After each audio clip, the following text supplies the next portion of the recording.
टी20 talkies, आपका मेजबान उमैद आपके साथ। जी हाँ, बात करने जा रहे हैं दुनिया भर की 19 टीमों ने अपने अपने वर्ल्ड कप स्क्वाड अनाउंस कर दिए हैं, पर पाकिस्तान के सिलेक्शन कमेटी जो है वो इतनी की टेंशन में बैठी हुई है कि उसको समझ नहीं आ रहा कि किस प्लेयर को इन करें, किस प्लेयर को आउट करें, क्या स्क्वाड बनाएं। तो अब हम ले आए हैं ओरिजिनल तौर के ऊपर अंदर से खबर के भाई आखिर चल क्या रहा है सिलेक्शन कमेटी में और क्यों डिले हो रहा है स्क्वाड। तो आपको बताता चलूं कि कल जो है पाकिस्तान क्रिकेट बोर्ड ने पाकिस्तान का टी20 वर्ल्ड कप स्क्वाड अनाउंस करने का फैसला किया।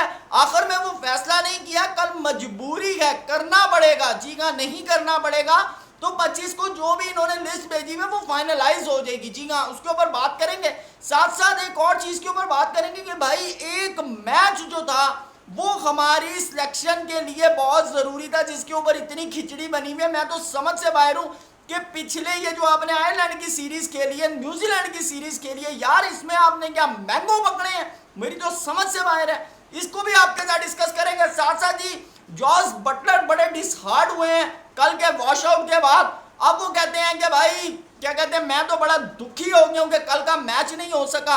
जी हाँ, इसको भी डिस्कस करेंगे। और साथ सबसे बड़ी खबर, दो इंग्लैंड के बड़े प्लेयर पाकिस्तान वर्सेस इंग्लैंड की सीरीज जो है वो नहीं खेल पाएंगे। आखिर क्या वजूहत है, इसको भी आपके साथ डिस्कस करेंगे। लेकिन अगर हमारे चैनल पे आप नए आएंगे तो सबसे पहले काइंडली चैनल को सब्सक्राइब जरूर कीजिएगा। वीडियो पसंद आए तो इसको भी लाइक करें। साथ साथ कमेंट सेक्शन में हमें अपनी राय से जो है ना वो जरूर आगाह किया करें। तो चलते हैं जी पाकिस्तान का टी20 वर्ल्ड कप स्क्वाड। जी हाँ, टेंडन। जी हाँ, आपको बताता चलूं कि पाकिस्तान की जो सिलेक्शन कमेटी है वो इंग्लैंड के खिलाफ अपने प्लेयरों को जो था ना वो आजमाना चाह रही थी, जिसके अंदर कहा यह जा रहा था इरफान खान न्यासी को भी मौका दिया जाएगा और कुछ खबरें ये थी कि शायद सलमान अली आगा का भी तड़का लगाया जाएगा। लेकिन अब जो है आपको बताता चलूं कि इस वक्त 17 प्लेयर्स का स्क्वाड है। जी हाँ, ये 17 लड़के, क्योंकि हसन अली को तो वापस भेज दिया, ठीक है, काउंटी के अंदर, अब रह गए हैं 17। अब इन 17 में से 15 लड़के आएंगे टीम के अंदर, जबकि बाकी के अभी एक लड़का और चाहिए, क्योंकि 3 लड़के इन्होंने रखने हैं रिजर्व के अंदर।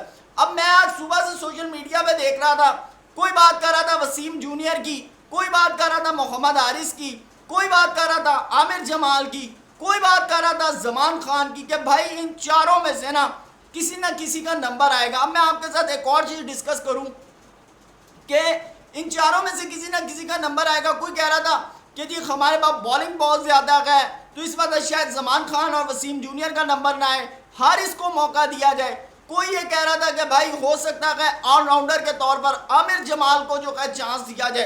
तो मैं आपको एक चीज बता दूं, इसके लिए आपको सबसे पहले जाना पड़ेगा मई के स्टार्ट के अंदर। जी हाँ, जहां पर पाकिस्तान की पूरी टीम गई थी यूएस एम्बेसी वीजा लगाने। आप अगर उस तस्वीर को निकाल कर देखें तो उसके अंदर आपको जमान खान खड़े हुए नजर आएंगे। जी हाँ, जमान खान आपको वहां पर खड़े हुए नजर आएंगे। जी हाँ, जमान खान को ऑलरेडी पाकिस्तान न्यूजीलैंड के टूर के अंदर टेस्ट कर चुका है। जी हाँ, और आपको एक और चीज बताता चलूं कि रिजर्व के अंदर इन्होंने 3 खिलाड़ी रखने हैं, जिसके अंदर एक आएंगे सलमान अली आगा, दूसरे आएंगे इरफान खान न्याजी और तीसरे आएंगे जी हाँ जमान खान। क्योंकि अगर जमान खान को चांस ना देना होता या जमान खान की चीज या जो भी मसला अगर वो ऑन टेबल डिस्कस इस वक्त ना हो रहा होता तो जमान खान कभी भी यूएस एम्बेसी नहीं जाते, क्योंकि इसके अलावा भी प्लेयर था, मोहम्मद हारिस भी थे, अहमद शहजाद भी थे, या और भी जो लड़के पाइपलाइन में हैं, वसीम जूनियर हैं इंक्लूडिंग, इनमें से किसी को भी जो है यूएस एम्बेसी नहीं ले जाया गया। जबकि जमान खान जो थे वो स्क्वाड के साथ वहां गए, वहां जाकर उन्होंने अपने डॉक्यूमेंट जमा करवाए, जिसके ऊपर क्योंकि लाजमी बात है, आपको पता है कि वर्ल्ड कप खेलने पाकिस्तान की टीम ने यूएस जाना है, कोई दुबई में या कतर या कहीं इधर उधर नहीं जाना। तो यूएस की वीज़ा पॉलिसी जो होती है वो बड़ी सख्त और बड़े उसके ना जो भी यानी कि वीडियो देख रहा है अगर वो यूएस से उसका ताल्लुक है तो उसको ये तमाम चीज़ें बताएं कि वहाँ पर बड़ी डिमांडिंग चीज़ें होती हैं और ज़रा से इशू के ऊपर जो होता है वीज़ा रिजेक्ट कर दिया जाता है और उनको फिर इससे कोई कंसर्न नहीं होता कि यार ये प्लेयर है, ये कौन है, व्हाट्सएवर। अगलों ने शाहरुख खान को रोक लिया था एयरपोर्ट के ऊपर, तो वहाँ पर बड़ी जो है सख्त जो है ना तमाम वीज़ा पॉलिसीज़ हैं। तो इस वजह से जमान खान जो है आपको मैं बताता चलूं कि पाकिस्तान का जो तीसरा प्लेयर है वो है जमान खान। जी हाँ, उसके बाद अगर आप दूसरे नंबर पे कंसीडर करते हैं तो मेरे ख्याल से ज़्यादा मोस्ट फेवरेट वसीम जूनियर या आमिर जमाल की आप बात कर सकते हैं, क्योंकि आमिर जमाल को इस वजह से मौका दिया जा सकता है कि आमिर जमाल एक तेज तरीन ऑलराउंडर है। तो पाकिस्तान क्योंकि T20 के अंदर इस वक्त हमें बैटिंग साइड बहुत मजबूत चाहिए, क्योंकि अगर हम पूरी लीग्स उठाकर देखें तो T20 के अंदर सबसे ज़्यादा जो स्कोप नज़र आ रहा है वो आ रहा है बल्लेबाजी का।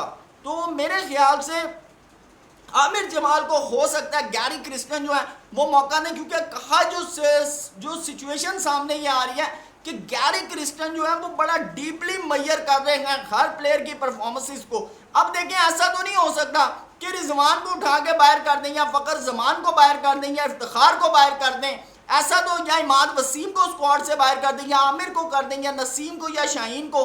तो लाजमी बात है जो भी डिस्कशन हो रही है वो स्क्वाड को लेकर हो रही है, और स्क्वाड में ये कुछ 3-4 प्लेयर हैं जिसको देखकर, क्योंकि हसन अली को तो इन्होंने कह दिया कि भाई आप जाएं, ठीक है ना, क्योंकि आपकी जगह नहीं है। और दूसरी बात है, सोशल मीडिया पर क्रिटिसिज्म इतना ज़्यादा हो गया था टीम के ऊपर, इन्होंने कहा अल्लाह ना करे अगर ऊपर नीचे हो गया तो हमें तो जूतियाँ पड़ेंगी। तो इस वजह से ये डिसीजन किया गया कि हसन अली को कहा गया आप जाएँ काउंटी खेलें।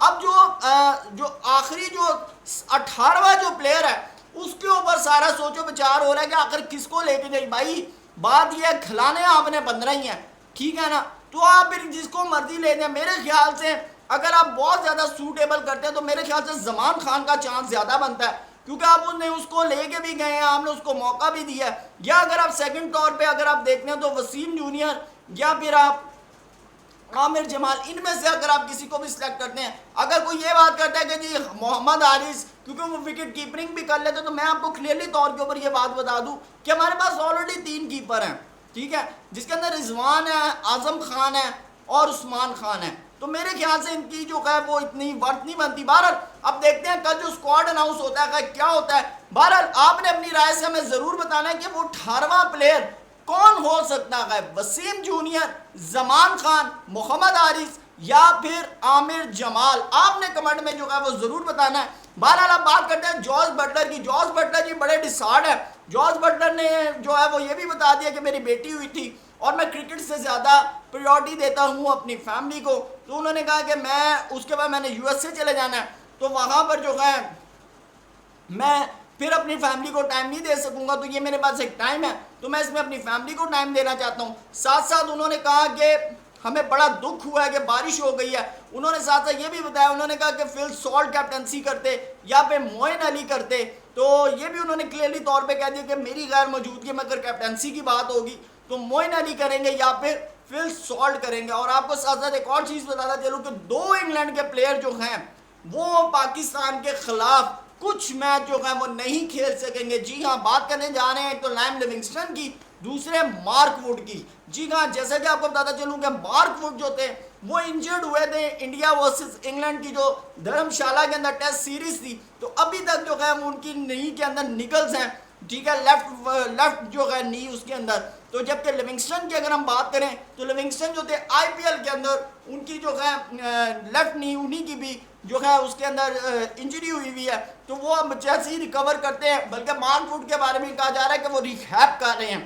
तो हो सकता है कि कहा यह जा रहा है कि वो शायद 1 से 2 मैचेस जो हैं वो शायद ना खेल पाए, बाकी हो सकता है कि आखिरी मैच के अंदर आपको खेलते हुए नज़र ज़रूर आए। दोबारा जो वीडियो पसंद आए तो लाइक ज़रूर कीजिएगा, कमेंट सेक्शन में अपनी राय से भी हमें आगाह कीजिएगा। थैंक यू सो मच, अल्लाह हाफिज़।